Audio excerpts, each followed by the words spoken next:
Hey everyone, hope you're having a good day. My name's Andy. My channel's Finding Value. Today we're going to go through Twitter, see what people are talking about and sharing. I'll interject my financial opinions as we go through it. It's generally related to three different topics: wealth building, commodities, and/or financial topics. So I'm going to dive right in there. Let's get to it and see what people are sharing.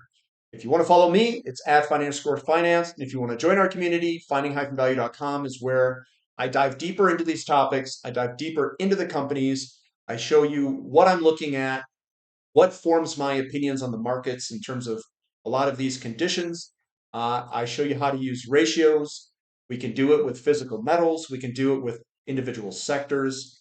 I use all of that stuff. One of the passions of mine. So coming on down, we've got HFI Research. The incoming setup in oil is just so interesting in his opinion, or her opinion, whoever's writing. I think an oil price spike is coming. There are many fundamental variables that I will share in this article that point to that direction. I do agree with that. I think oil could very well even spike in the short term, and that could end up resulting in a slowdown in the market or maybe even a recession. We've seen a lot of game ending moves right before recessions with oil spikes. 2008 had a big oil spike.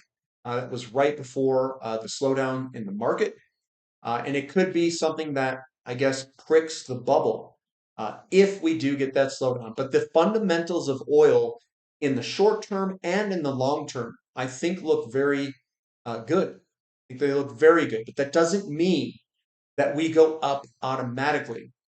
So I would take a balanced approach when looking at all this. When you see the yield curve starting to uninvert, it doesn't mean that we will get a sell off immediately. There will definitely be ups and downs throughout the market, uh, but you have headwinds against some assets when that yield curve starts to drop.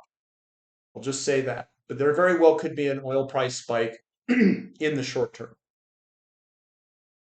Julian says, I'll say it again, Tesla isn't a stock, it's a cult. How else do you explain a valuation even before today's disastrous earnings was double analysts, hardly an objective crowd, earnings expectations in terms of the blue line and the big move lower, lower, lower of earnings expectations and eventually the stock moving lower. But there is a lot of that sentiment in the market right now around a lot of different assets. Nvidia, Tesla, Google, Amazon, Apple, tech in general.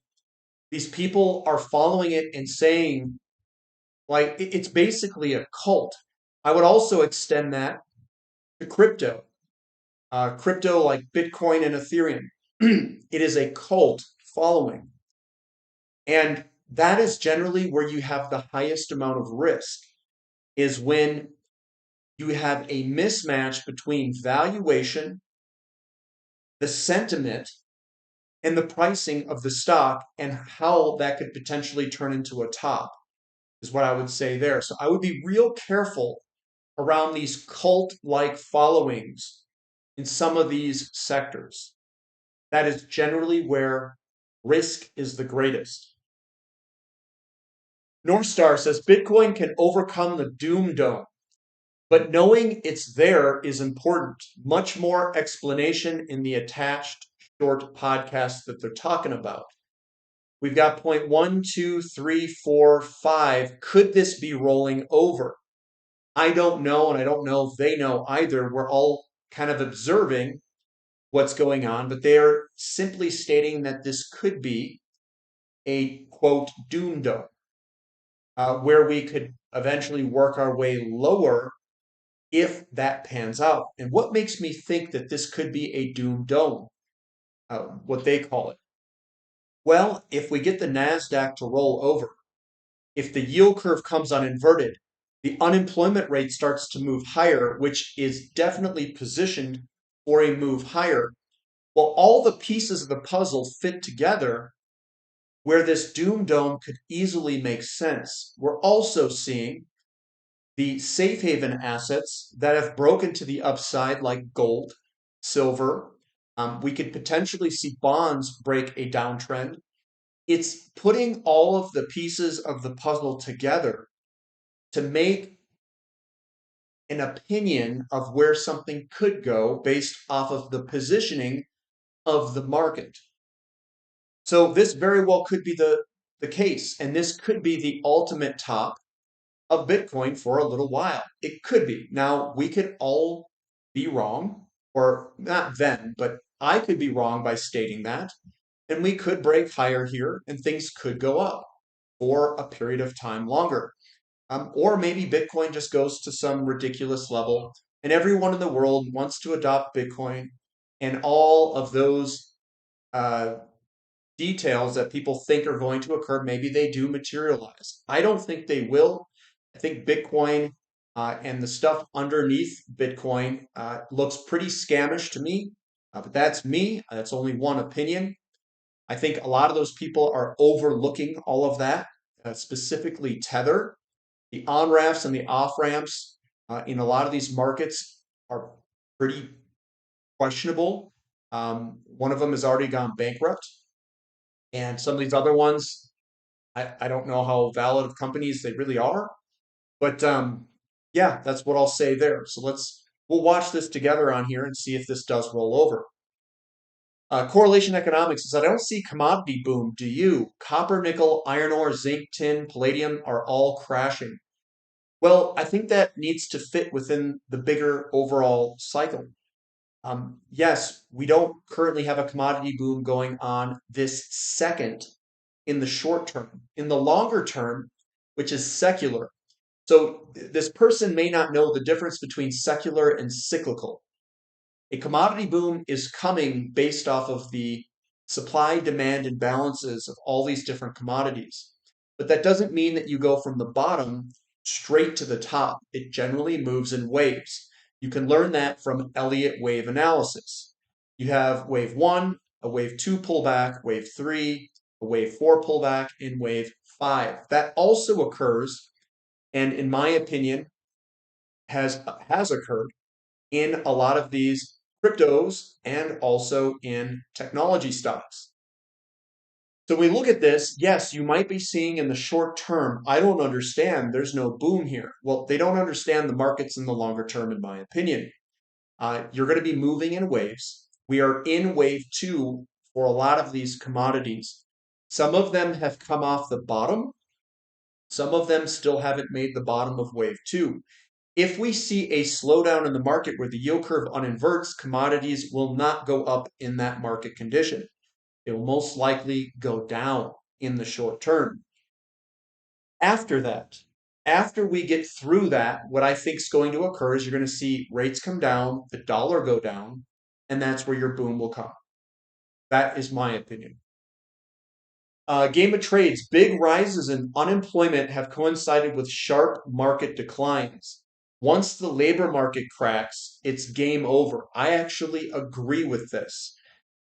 As you see these large moves higher in the unemployment rate, and this does look like we are turning up in unemployment, and we could see a large move higher.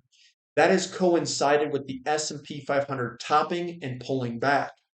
50% pullback, 30% pullback, 30% pullback, 50%, 60%, and whatever it's going to do here if we do get a pullback in unemployment. That is where you may want to shift a little bit of the portfolio based off of the market conditions that we are seeing presently. We can also find assets that go up during these downward moves. And there are assets that go up during those downward moves.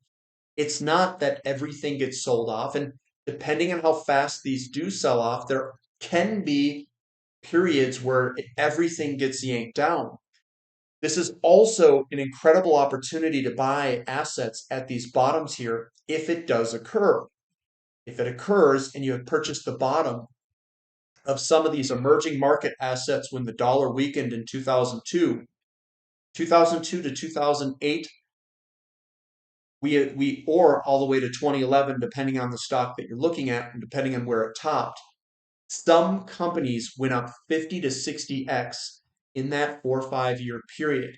Yes, I am going to be playing those types of moves. but we could see a market decline here in the short term, depending on what the unemployment rate does do.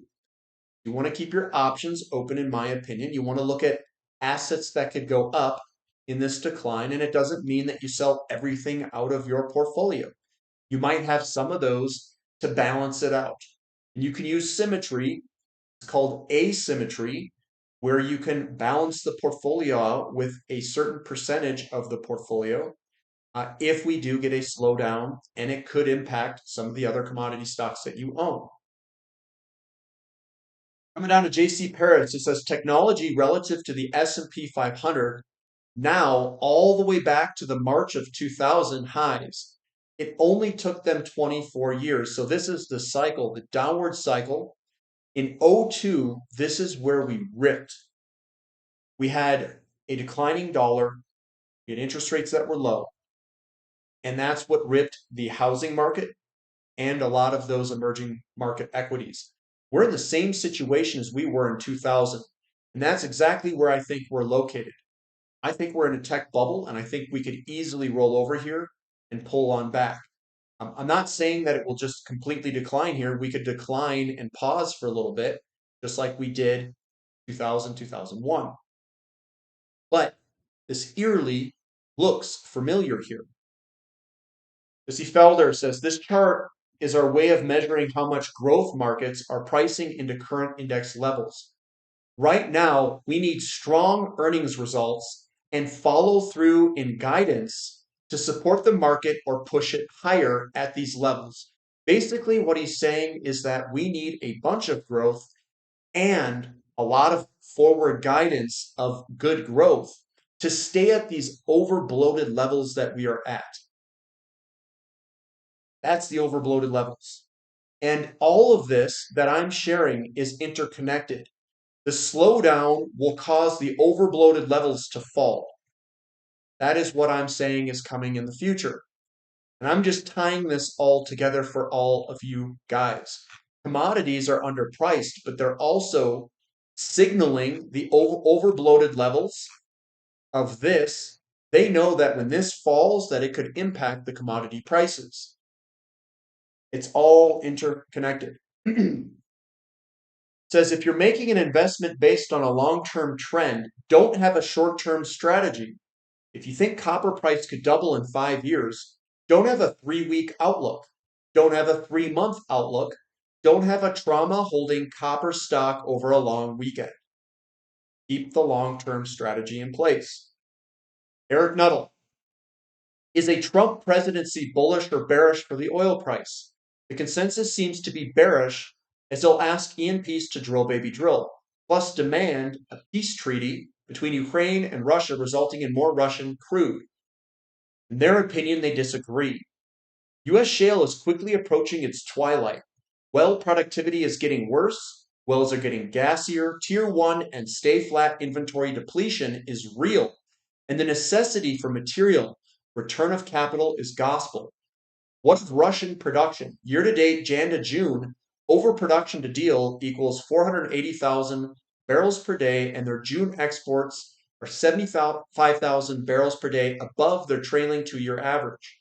Recall sanctions price cap, which aren't even being enforced. We're never meant to impede production, but rather revenue. More importantly, what of Iranian production? Since Biden took office, Iranian exports are up 0.8 million barrels per day. With nuclear weapon breakout time down to 1 to 2 weeks and past behavior, is there a likelihood that a Trump presidency will be much more hawkish on Iranian sanction enforcement? We think the market is getting it wrong in his opinion. So here's Iranian exports. They are higher, and Russian exports have been pretty much flat and haven't really changed. If we get a slowdown in U.S. shale, the game's over. It doesn't matter who's in presidency. And if you take a long enough approach, this will most likely occur in the next 10 years, irrespective of who is president, irrespective of even how much money they throw at this thing. And that's kind of, I think, his viewpoint, which I agree with. HFI research, absolutely correlated. It says throw shorting energy into the same basket. Spooky, but have people been funding tech with yen? And the yen is starting to fall. The NASDAQ is also starting to fall. I don't think that there have been funding tech with yen. What I think has been occurring is that there's a shift in the market where a slowdown could spark weaker dollar. A weaker dollar would then strengthen the yen. And American assets, which have been boasted up with a strong yield and a strong dollar, have been favorable because you can get a currency exchange in another currency like the yen. You could borrow yen, invest in dollar assets, and then those dollar assets are appreciating. So you get a currency appreciation on top of the equity appreciation in that currency. I saw a Rocker report. While silver's being mined at 7-to-1 ratio to gold, the market price isn't based on that ratio. It's based on the cost of production, as I have repeated many times. Barrick and Newmont cost 1786. Pan American Silver cost is 2261. The cost of production of that ratio is 79-to-1. So I've heard a lot about this, about the metal being taken out of the ground at 7-to-1 ratio. He's talking about the cost of production. I don't think that matters at all, either one of these. And the cost of production does, but the ratio coming out of the ground does not. What matters is what is the break-even cost of the high-cost producers for that material, and what is the demand of that material? The relative ratio does not matter. If you're short in silver and everyone wants silver to build computers, to build whatever circuit boards that they are wanting to build, the ratio doesn't matter. All that matters is your demand to supply ratio and what is the cost for the new supply to come online.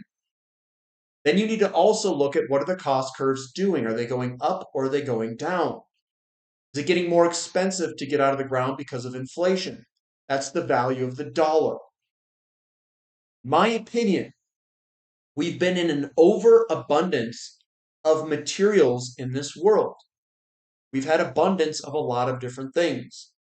And when that abundance squeezes, we have to find either more.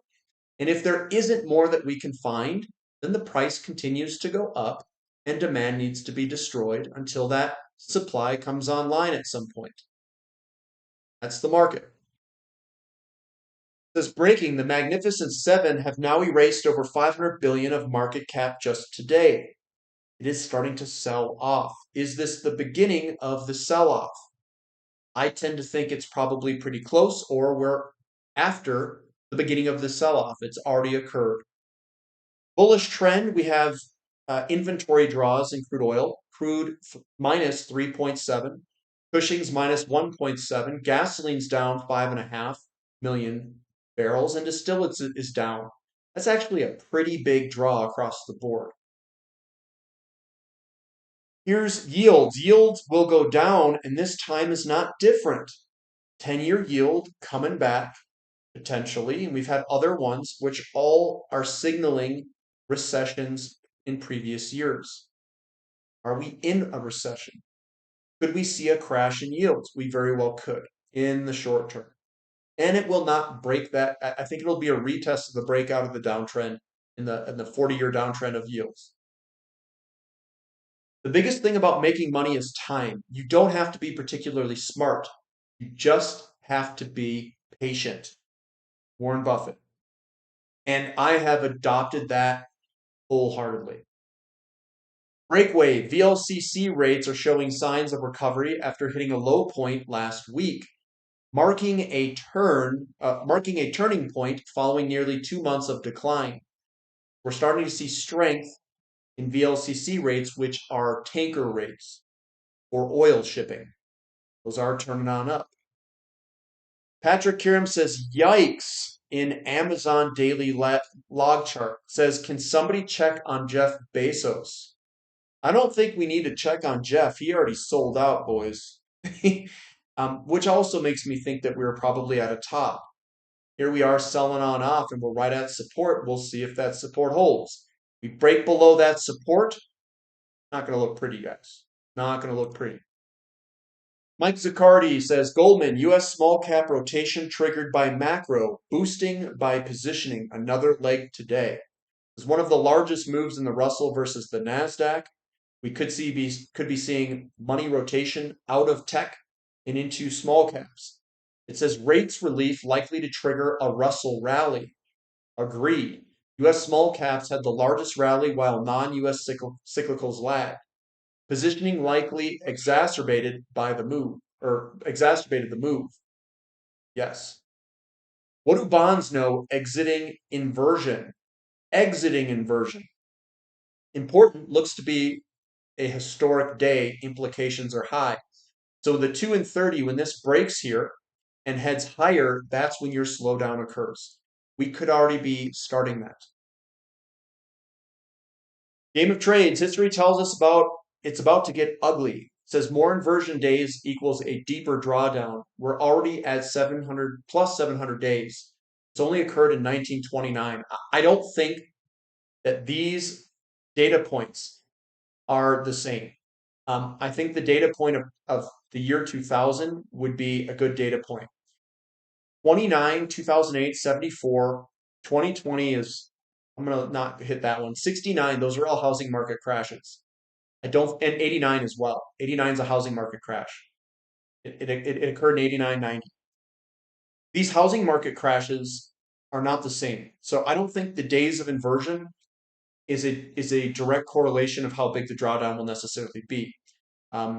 Because I think stimulus money and what Powell's doing may have falsely put rates in a location, perhaps.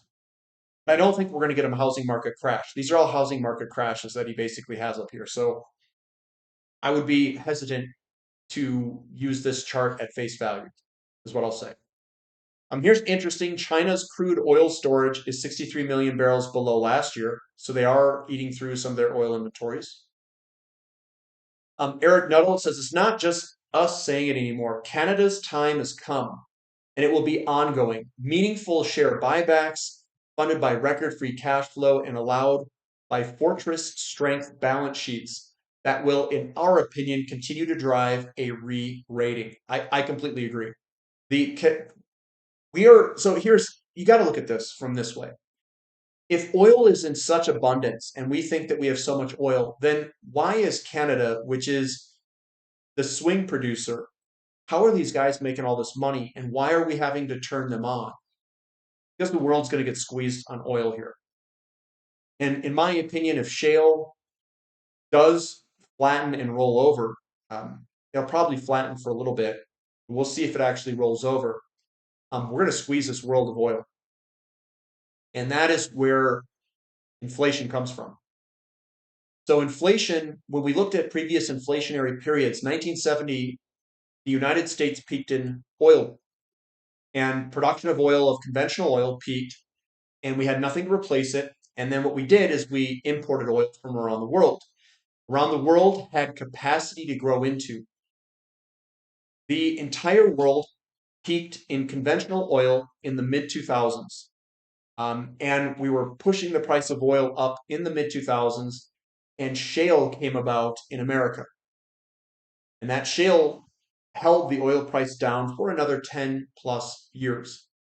Now we're in 2024, about 10 years from that, 2014, 20 years. It's held us for about 10 plus, 15 plus, 20 plus years. From 2004, 2008, peaking of conventional oil. Now, technology has allowed us to explore deep water. It's done shales. It's done Canadian oil sands. And we're going to higher cost production oil. We can see that all around the world. What we could be testing here is the decline in basically conventional oil could overtake unconventional production, and maybe unconventional production can't keep up with the declines of so non-conventional not keeping up with conventional declines. This could be world peak oil, could be over the next 5-10 years, and that there has been inflationary every single time we've had that.